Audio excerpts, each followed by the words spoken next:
The world might be ending, Steve Corino mania might be running wild, but AEW on Wednesday night gave us the perfect cliffhanger to delete those worries from our minds. The debut of full-on broken Matt Hardy, complete with Vanguard 1 accessory. And in the now obligatory WWE star's contract expires then shows up in AEW Talk is Jericho podcast episode, Hardy has spoken to Le Champion candidly about his multiple runs in WWE and why he left. Like what caused him to depart in 2010. After running hard for so long, especially all the stuff we did as Team Extreme and the Hardy Boys, all the crazy bumps, the TLC matches, non-stop, my body, I couldn't perform like I used to in 2010. And then I remember saying, like, I'm hurt, I need to take some time away and I need to do this. And they were like, no, you're a very dependable guy. You can help young, new, green talent. We can put you on the road with a big guy and you can teach them and get them through the match and make them feel comfortable. And I just kinda wasn't able to come off the road. Matt continued with a very similar version of WWE pre-2014 to CM Punk's, who alleged medical personnel didn't take his injuries seriously. Whenever I asked someone about my injuries and being hurt, I ended up being prescribed pills from doctors at that point. And then that was it. That was my downfall at that point. And then it got to the point where dealing with the stress of the WWE job, I was almost like, well,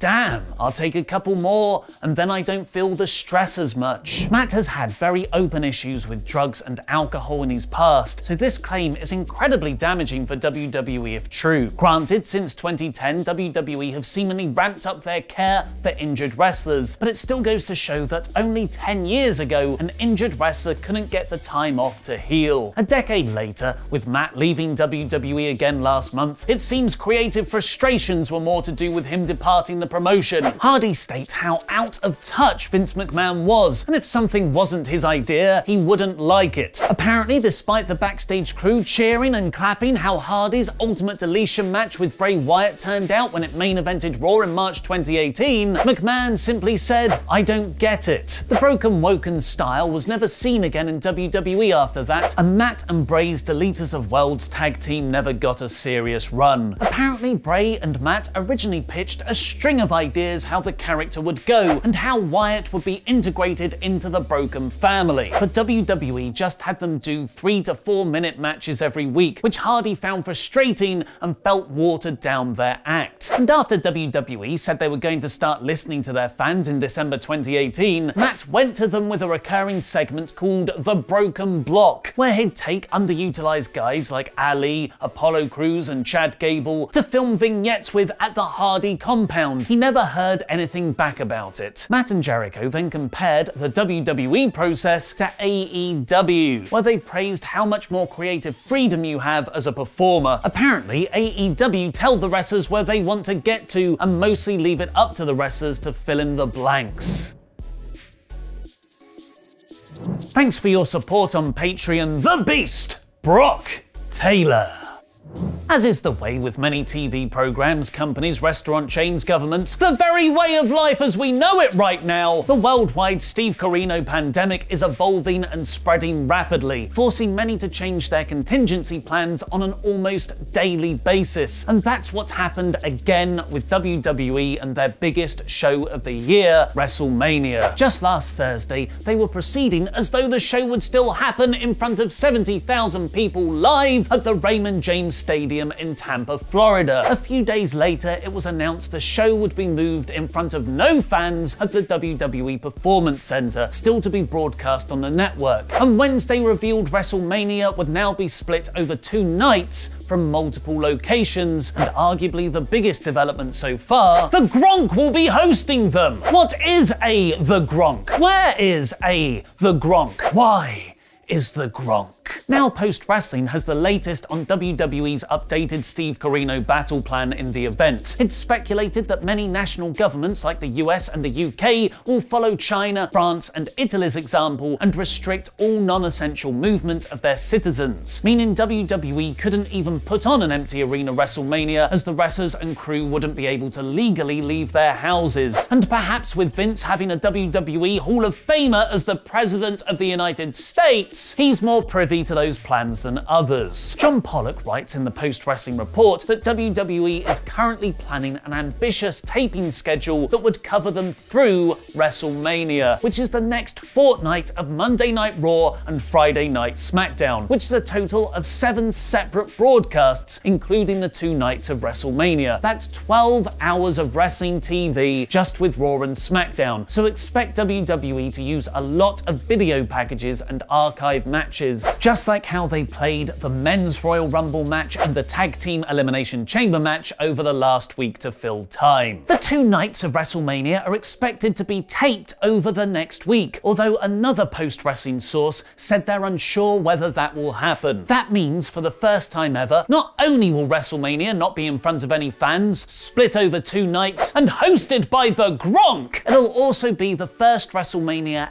ever to not be live. The very reliable WrestleVotes confirmed this news on Twitter. The rumour regarding WWE taping shows every day for a week straight starting tomorrow is very much true. Goes to show you, much like AEW, they are unsure how long they'll be able to do this. WWE is trying to get as much in as possible, it seems. Post Wrestling added that the only changes to the WrestleMania card in light of the Steve Corino pandemic is that the big multi-person Giant the Andre Royal Memorial Battle and the Women's Battle Royal for the Uterus Trophy are being dropped. WWE then confirmed the news to Pro Wrestling Sheet, as they're trying to limit the amount of physical interaction between their crew and wrestlers to abide by CDC and government recommendations as much as possible while producing the event. And having 30 big sweaty men in the ring at one time isn't very social distancing. Apparently this is just one of the many precautionary measures WWE is taking during the event to flatten the curve. It's likely that more than those 2 matches will be dropped from the originally planned WrestleMania card though, which up until several weeks ago featured 16 different bouts. WWE have now updated its website listing with the current plans for the 2 nights.